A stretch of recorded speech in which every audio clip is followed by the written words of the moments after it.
You're listening to the Bearded Theologians podcast, hosted by Zach Bechtold and Matt Franks. If you'd like to learn more about the Bearded Theologians, you can go online at beardedtheologians.com, where we have past podcasts, blogs, and a couple items for sale.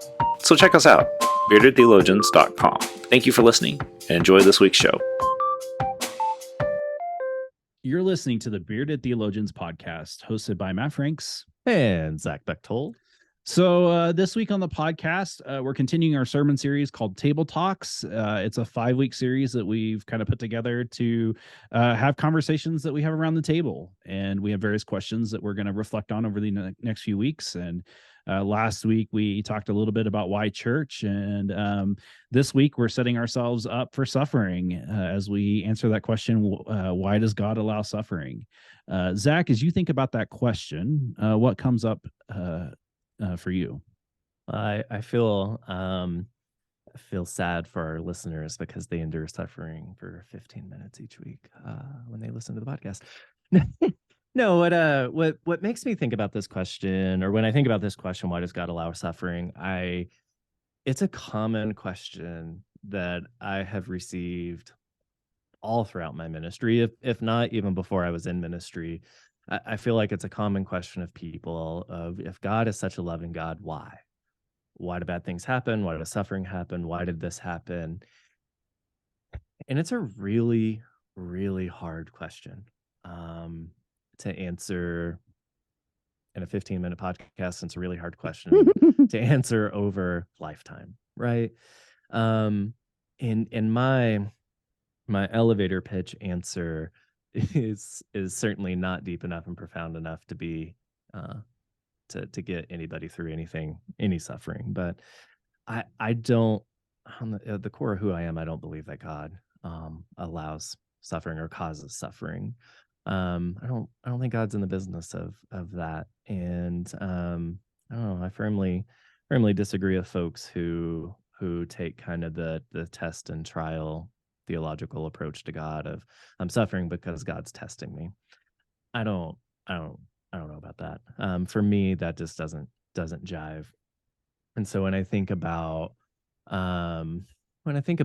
why does God allow suffering, my men's Bible study this week had a great question of, does evil exist? And I think that's what this question, I think it's the same question. It's just framed in a different way.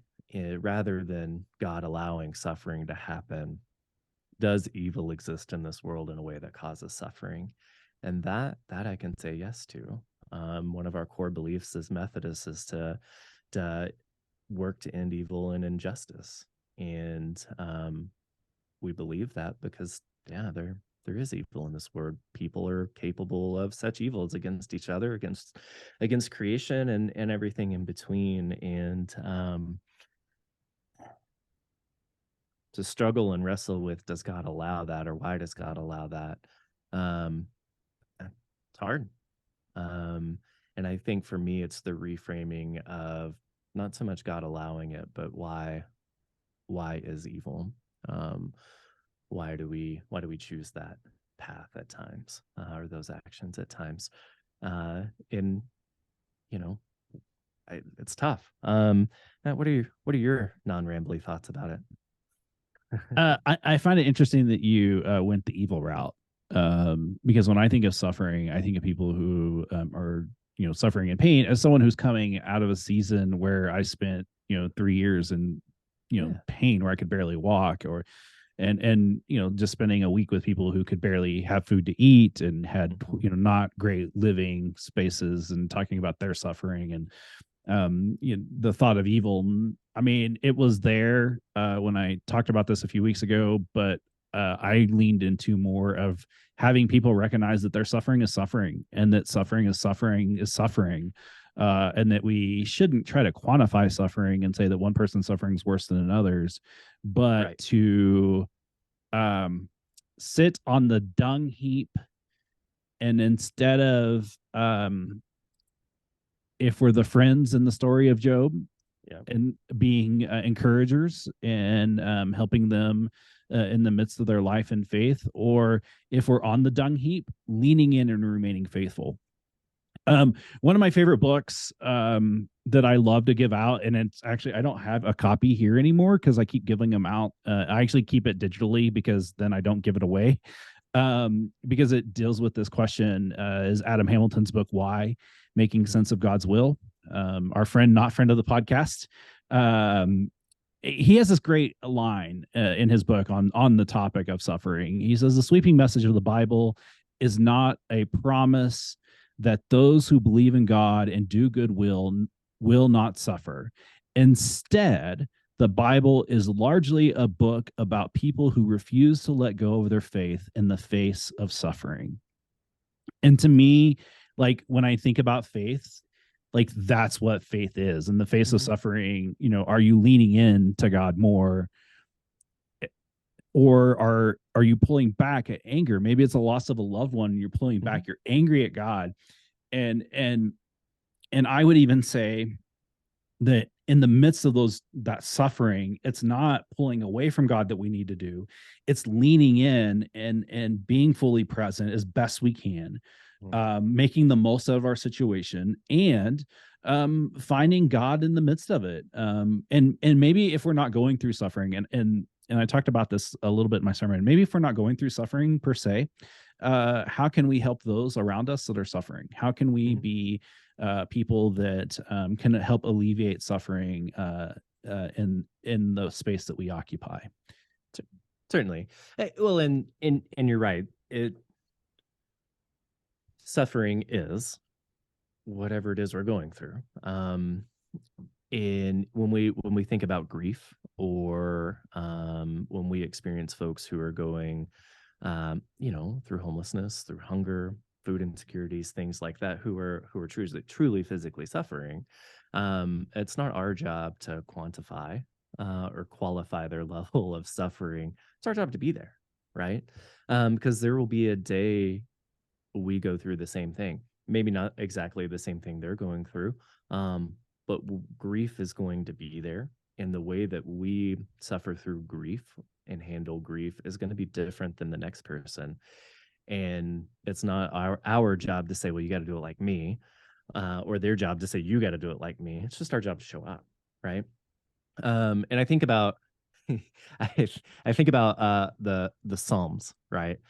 Half the letters or songs in the book of Psalms are of David or whomever wrote the Psalm of suffering. Why, oh God, where are you? What's going on? Why have you left me? And I think sometimes we fall into that same rhetoric when crappy stuff happens, when we're suffering in such a way of, where, oh God, where are you? Why have you left me? Why are you doing this to me? And maybe that's the only prayer we have, right? But maybe that's the thing. Maybe that's the thing we've been taught, right? That God did this to you, and we all know that the theology is out there that if you just follow Jesus, everything will be good. And so when bad things happen, when suffering occurs, well, why is God testing me? Why is God doing this? And I don't know. I think that's a different question than how long, O Lord. I think that's a different question than where are you? To place blame on God as to why suffering happens or is allowed, as opposed to looking for where God and hope and grace are in the moments of suffering, and the people around us who are trying to help, trying to be there, trying to be present, and within ourselves, trying to wade through the muck and mire of life. Well, and I think that, how do you, I think one of the questions that gets asked, I know I get asked, is how do you help people who are suffering? And I think sometimes, one, you have to identify what the suffering is, but let the person that you're wanting to help acknowledge that, because it may not be what you think it is. Correct. But I also think, you don't have to have the answers, but you can just sit with them. Yeah. My comment of being better friends than Job's it rings true. I can't tell you the number of times it does. Hard to do. They're so bad. They're horrible. They're terrible. But yet, I think there's something we can learn from that. And I know I've been in some crazy ministry situations where I just showing up and being a presence. I didn't do anything. I may have helped with like getting their coat or just whatever it is. I mean, I don't have the answer. I'm just an unanxious presence. I think that if we can practice that a little more, we don't have to have the Mhm. answers. We don't have Mhm. to say anything. You can just be with them Yeah. and help or say things when you can. I know, like in my family, when we've gone through some of the things that we've been through with my family, my parents and my grandparents, uh, humor helps us through, but also naming it too Mhm. and saying that this sucks. Like, I think that that's we've got to acknowledge that, but also um let the person suffering talk about their suffering and Mhm. try not to impose yourself on them, like, and see what you see, Mhm. because that doesn't help them because you're not in their skin. And I think sometimes when we see people suffering, and I'll use homeless ministries for this, is that we try to we want to fix them by thinking of doing these things for them when that's not really what they need. Right. And not even just homeless ministries, but just even in the parish, how often are people suffering Mhm.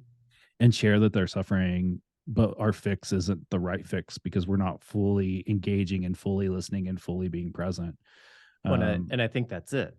Is maybe our human nature, because suffering makes us uncomfortable, we try to fix it rather than letting people sit in the ashes and the dung, as you say, um, of suffering. In and that's hard because I I don't like to see people hurting and sad and suffering and grieving and all of the things. I don't nobody I don't think anybody's comfortable with that. And so I think our go-to is I got to say the right thing, I got to do the right thing, I got to make this stop so that I feel better about what's going on rather than letting that person uh, sit and be present and grieve appropriately and in healthy ways. I mean, that was Job's friends. They yeah, wanted to fix it, and their idea of fixing it was like, "Hey, Job, just give just up. give Yeah. up, just curse God and go, man." Like that's the thing. And we find all of the harmful rhetoric that we say as people all the time. Um, when people, especially in death, when we lose loved ones, we say really dumb things because we're uncomfortable and we don't know what to say and we just want to fix it. We just want to fix it. um, and showing up, letting people be sad, letting people grieve in the ways that they need to grieve is the most important thing rather than us just trying to fix it. And so that's hard. That's really hard. Yeah, and I think that that's a great place to land for us today, is asking ourselves that question: how are we sitting with those that we know that are suffering? How are we being present for those? Yeah. How do we show up? Yeah, how do we show up? uh and you and I are both social media people. We spend a lot of time on there. There was a post floating around about grief groceries, and that and I think that um there are ways that we can help people without being intrusive. Yeah. um and I know, like, for me, when my mom was dying the last 3 months, one of the greatest things the church I served at the time did was provide me snacks for my drive. Yep. um they didn't say a whole lot. I mean, they said that, hey, we're here for you if you need us and that sort of thing, but the best thing that they did for us was provide me snacks for my drive, Hmm. and that was simple. And nobody told me anything. I will say somebody did tell my sister, though, that if my sister prayed hard enough, my mom would no longer be suffering. Yeah. Which, that's a great example of what you don't do. It's exactly. So with that in mind, ask yourself, how are you present for the suffering around you? Because there are people suffering around you. Some are honest about it, like Job, and some are not, and they're holding on to it. And I think that that's something we can encourage ourselves to just be present. You don't have to have the answers, but just be present. I think that's a great place to land today, I like it. especially since both our baseball teams are in the cellar. We both can grieve together now. Glad you're with the joining my party. with the weeping and gnashing of teeth and ripping of clothing. Um, So, encourage you to check us out on the beardedtheologians.com, where you can find all of our great content, and you can pick up a couple of last minute Father's Day gift options, or ordination gifts, or all the things that are happening in the month of July and June and May, or whenever you're listening to this. It's a great place to find new and exciting material. And so for the Bearded Theologians, I'm Matt Franks. I'm Zach Bechtold. Thanks for checking us out. I want you to subscribe and like this video and push that thumbs up. Thank you for listening to the Bearded Theologians podcast. Don't forget to like, subscribe, and share on all social media outlets. You can check out old episodes and more information at beardedtheologians.com. Thanks for checking us out.